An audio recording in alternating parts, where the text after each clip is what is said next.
Today I'd like to be able to share my knowledge with fixing chains, breaking chains, and putting them back together with the use of the chain breaker. That's a very handy thing to be able to do rather than just use the joining links. The joining links are great. They're fantastic for being able to get your chain on and off your bike if you want to clean it in a parts washer or something different. But it's when you break a chain or bend a chain accidentally that you'll need the chain breaker. When you're replacing a chain, chains always come too long, so you'll need to shorten that chain. You can use the chain clip to put the new one on, and then you've just got that mesh method of removing, which doesn't require the chain breaker. But initially, being able to use one of these is brilliant. So this is a Shimano unit. This one's a slightly cheaper one, even though it's a lot bigger. They both do the same job, and I'll demonstrate both. So first of all, we'll put the Shimano unit to work on this BMX chain. Now it's a lot thicker than this chain here. This one's an 8-speed, so it's still a reasonably thick chain, considering they go to 12-speed now. These are 12-speed clips in there, and they are so much thinner than this one. That's a 9-speed, and I think this one's a 10-speed.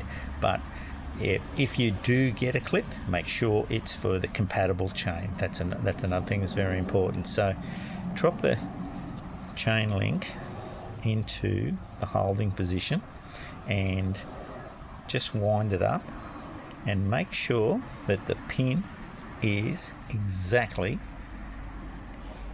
parallel with the pin on the chain. So if not, it means it hasn't sat far enough down, so just be sure of that. So you'll start by just pressing it through, and you'll feel a lot of resistance, and always check that the pin doesn't start to bend. It is something that can happen, so just be wary that it doesn't start to bend. If it does, you're going to be in some major trouble. So just work through that initial hard part. That's really, you'll feel it just go, and once it's gone, it's popped out the other side, and it is now easy to push through. Very important here not to go too far. So what's going to happen is, as you're going through, you'll feel the resistance come back again, because the pin that's through there is slightly thicker at both ends, so it is a press fit into the link. So you'll feel that come in, just get harder again. So don't go any further now that it's gone too hard, and you don't want to pop that out. Once you pop that out, you will need that joining link.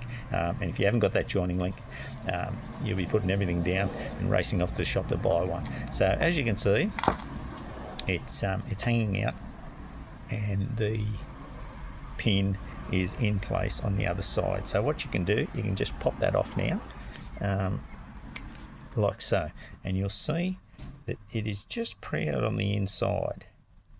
So that will hold it when you're ready to put it back on. So if you're shortening it for whatever reason, now say you bent it in the bush, you will need to remove those bent links, because they're not going to go through your gears. So remove those bent links, be very aware of that, not to try and get it onto first gear, because the chain will probably be too short for that. So just keep it down to the higher gears till you get back to wherever you're going, home, car, base. So now that you've felt that pin get to that point, you get the other side of the chain, bring it around, and by just putting that in there and working it back in, you will be able to get it to just pop back into place like so,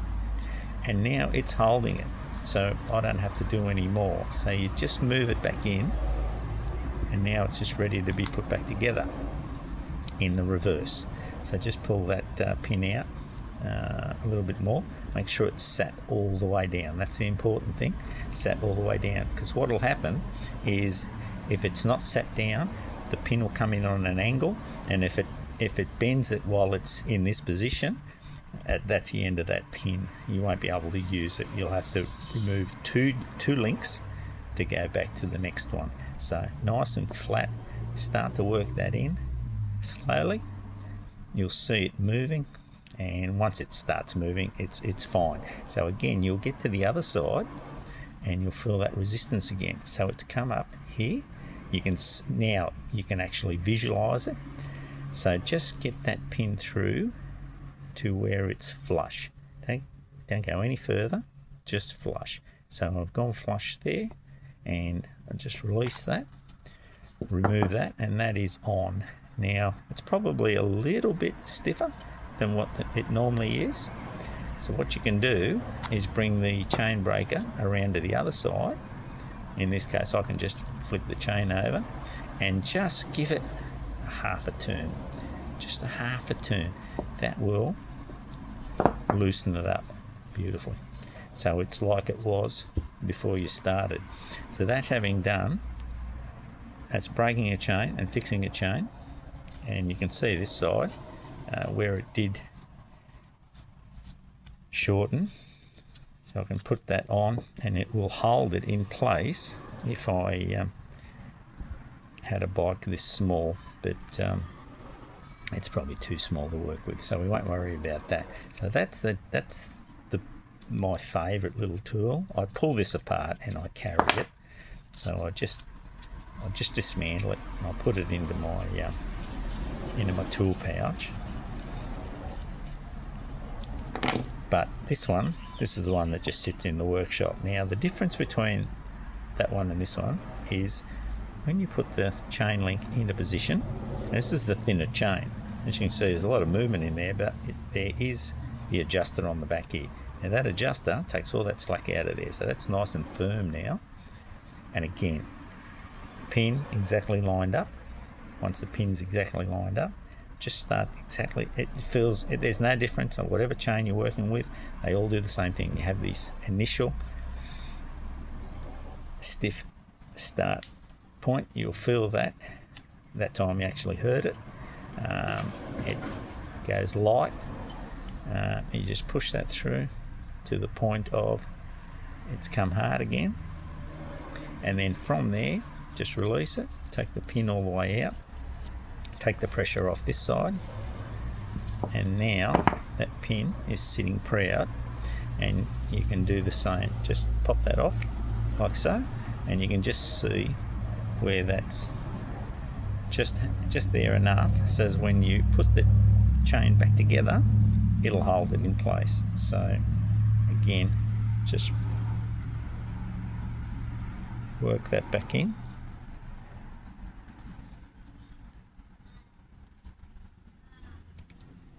And it'll hold it in place. I don't have to do any more. I can pull on that, she'll stay there, just waiting for to be pushed back in.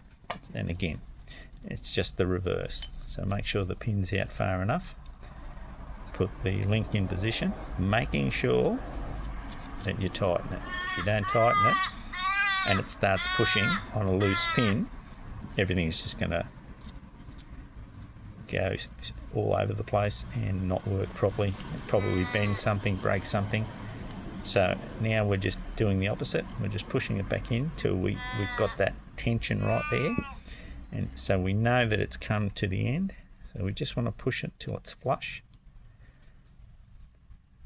So once we've gone flush, you can just see that it's the same as all the others. We can let that go. We can let that off. We can pull that out. Now again, it's a little bit stiffer. So what you can do with that is turn it over. In most cases, obviously, because you're working on the bike, you need to turn the tool over, not the chain like I can do here, and just give that half a turn. Just give that half a turn. And again, she's just like all the other links, beautiful. So that is something that is worth practicing till you get it right, and you've got the confidence to carry the tool, and you can do the repair out in the bush, and it can save you. Even if it's only once in your riding career, you'll really be appreciating the fact that you've been able to fix it, not walk it home. You can still ride it home. So I hope that's helped a few people, and thanks for listening.